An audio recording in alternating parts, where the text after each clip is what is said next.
From the north side of the San Francisco Bay to Singapore, welcome to Urban X Real Talk Fitness Radio with your host, business owner, lecturer, author, master trainer, Tiaja. With over 30 years of experience in the health and fitness industry, he will challenge the fitness between your ears. So prepare your mind, body, and soul for the revolution of self-care, the evolution of fit, with real talk about real people, real health, real fitness, and the real deal behind our present illness culture. Real talk every time, all the time. Get weekly insights on how to shift your thinking, emoting, eating, training, hydrating, goal setting, and resting for you, the everyday athlete. You can cheat your fitness, but you can't steal your health flow. It's Tuesday, 9 a.m. Let's flow.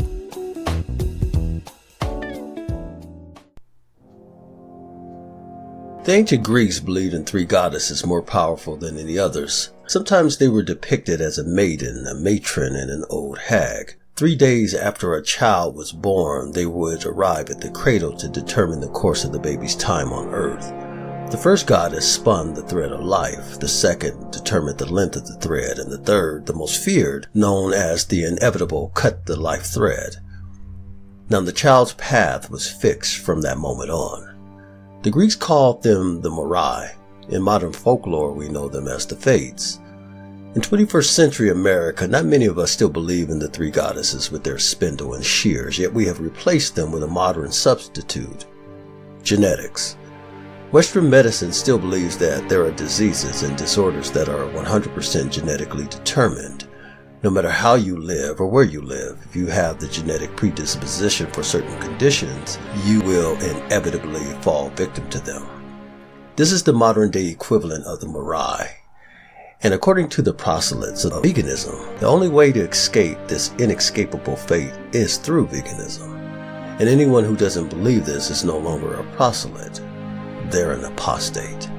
Welcome to Urban X Real Talk Fitness Radio. I'm your host Tiaja. Today is Tuesday, November 7th, 2017. And on today's show, episode 14, we will continue our discussion on veganism, what they don't want you to know. Last week, we briefly touched on the ism behind veganism, what it meant and what it means for those who adopt a vegan lifestyle. In some people's minds, the very nature of these episodes have brought into question my intentions. For instance, am I bashing veganism, and for what purpose? Well, I can assure you I have no skin in this game as such, other than to stimulate thought. Whether you're a vegan or not is not my issue. I'm concerned about people, and more specifically about their health. That's my end game. It has always been. Look, I get it. I don't know too many rational people who would argue against the merits of eating mostly green, colorful things from the soil. Whatever empowers you to make healthier choices, I'm all in. Having said that, I do have several issues with veganism, but they have more to do with vegans and their ideological extremism than with veganism itself. For instance, I have absolutely no qualms with eating vegetables. Most adults I know don't. Personally, I love all sorts of raw, lightly steamed and sauteed veggies. My main issue, however, is being told I have to eat them. And secondly, that I'm breaking natural laws and violating all 10 of the commandments because I choose to eat otherwise. I understand the argument intellectually, but I equally understand that this is a false moral equivalency. Let me ask you, do you think it's possible to eat meat and still maintain the values many vegans hold sacrosanct? I, for one, do believe it's possible. Here's a fact that hurts most vegans, and that is the sad reality that human beings have essentially conquered the forests and supplanted the annual grasses that weren't willing to be domesticated with crops that were willing by introducing monocrops. Relative to corn, soy, and wheat, human beings have indeed conquered the plant world. But this relationship, no matter how damaging to the environment, has served as a mutually beneficial one to both humans and certain crops and grains like corn, soy, and wheat. They've increased their rate of survival exponentially, while humans were able to produce a food source that was relatively inexpensive in terms of dollars and cents and hardy in an agricultural environmental sense. The reality is most grasses nor plants are willing to change their genome for us, but plants like corn, wheat, and soy did just that. And though these were cultivated, interdependent relationships, in nature, everything thrives on such relationships. For example, we wouldn't have plants covering much of the planet if it weren't for the insects. Insects get sugar out of the deal, and the plants get pollinated within the cysts from the insects. The relationship is interdependent. Everyone benefits from this symbiotic relationship. Funny how we, the most intelligent of animals, can't seem to figure out a way to create such symbiotic natural relationships within our own species. But I digress. The vegan's argument always bordered on morality, as if being vegan alone immediately grants you with some higher consciousness where your moral compass now hovers over the rest of the evil meat-eating world. Yet one would think that with such large moral and ethical footprints that vegans would be more sensitive to all suffering and injustice in the known universe. But alas, come to find out that they're just human like the rest of us. I've had clients who have been vegan as long as they could remember and later in life became omnivores, only to lose those relationships. Some even lost their businesses on account of them leaving veganism. I want you to listen to what one former vegan, Lierre Keith, had to say about fearing for her safety after she declared she was no longer vegan and wrote a controversial book on the subject titled Vegan Myths Debunked. Because of the way we are designed as human beings. And you talk about that a lot in your book. Tell me a bit about that, and as someone who is really more of an environmentalist and more of an animal rights person, how you sort of rectify that. So I have a 90-pound dog, too. Oh, there you go. What kind of dog? I have a Great Pyrenees. Oh, well, you know what? This is a Doggo Argentino, and if you're familiar with the breed... Oh, yeah. I know them, yeah. Great Pyrenees is part of the... gives them the big square head, so, yeah. Absolutely, yeah. No, I mean, I got my dog for protection, so she's fabulous. Anyway, I put her outside. Wait, protection from vegans? Yeah, well, yeah, I get a lot of death threats. Yeah. I mean, they're not going to be able to follow through. Listen. They're too exhausted, I know. They're too exhausted, and they're not necessarily pro-Second Amendment people. I mean, I tell everyone, listen... I don't even invest in an alarm system. I have shotguns out the wazoo and a 90-pound dog, but I get death threats from the You're looking at my alarm system. When I do these interviews, that's my alarm system. I want them to see that, and I have a dog and I have a permit to carry. So there's only so many. Yes, no, I'm a big believer in the Second Amendment as well. I think people have a right to defend themselves, and especially when you live under this kind of just constant harassment, there's a point past which you just have to take it seriously. Sure. And I do. So they're crazy people. Absolutely. I mean, I was telling you about the last comments I got on YouTube right before I came on. I can't even repeat it on air. That's horrible. Yeah, very anti-Semitic, very homophobic, even though I'm not Jewish or gay. But it doesn't matter. It doesn't matter. They can at you and hope that some of it sticks. That's what they want, is just to hurt you. And I've read the most horrible things about you, to the point that honestly, when I first heard about you, I thought like, oh, this has got to be like a right-wing Sarah Palin, a hunting wolves kind of chick who the vegans are just furious with. That's not the case at all. How did this transition occur? And do you think that even makes them more mad because it's kind of like a Muslim convert who needs to be executed? I'm an apostate. Yeah. That's exactly it. So, yeah. All right, so you had this other question, a real question, that it was about environmentalism. So the thing that I did not know when I was 16, there's two parts to this. One is that agriculture is the most destructive thing that people have done to the planet. And I can walk you through that if you want to hear about it. So I thought that I was eating this peaceful, loving, sustainable, totally compassionate diet. And it's not true. It is the most destructive human activity. And those were the foods I was eating, as somehow thinking that this was peaceful and compassionate. It's not. It's biotic cleansing is what it is.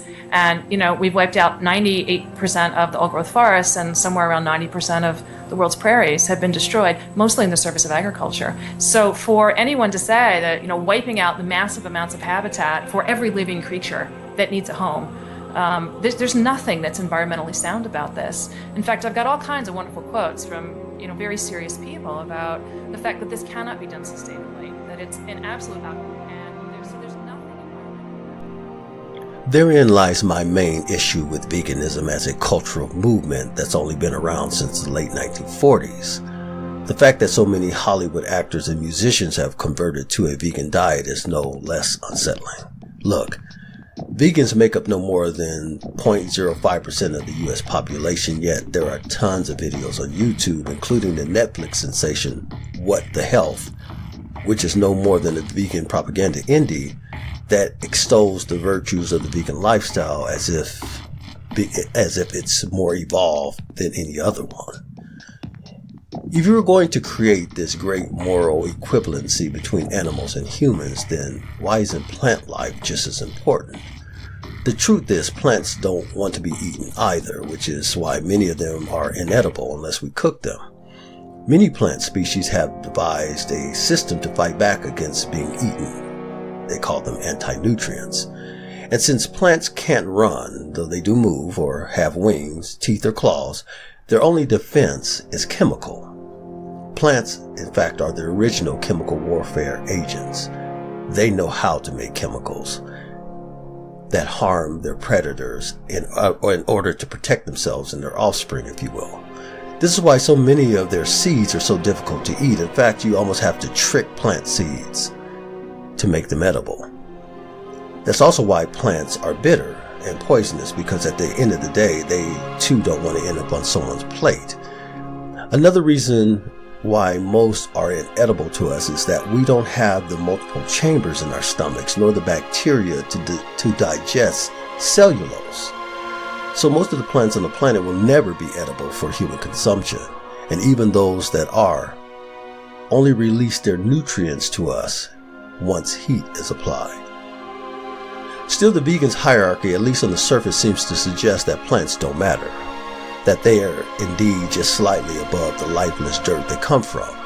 And if that's the case, should the lives of plants matter at all? After all, since plants don't feel pain or feel anything for that matter, why should they matter? So that means we can just help ourselves to plants without regard for the environment, right? Or are plants a part of a more intricate biosphere? And if removed, the entire biosphere collapses. Look, every civilization that has ever existed around agriculture has ultimately collapsed because living solely off agriculture is not sustainable. Such civilizations thrive between 800 and 2,000 years, then they die. Why? Because they inevitably destroy the topsoil. And that is essentially what Big Agri has done.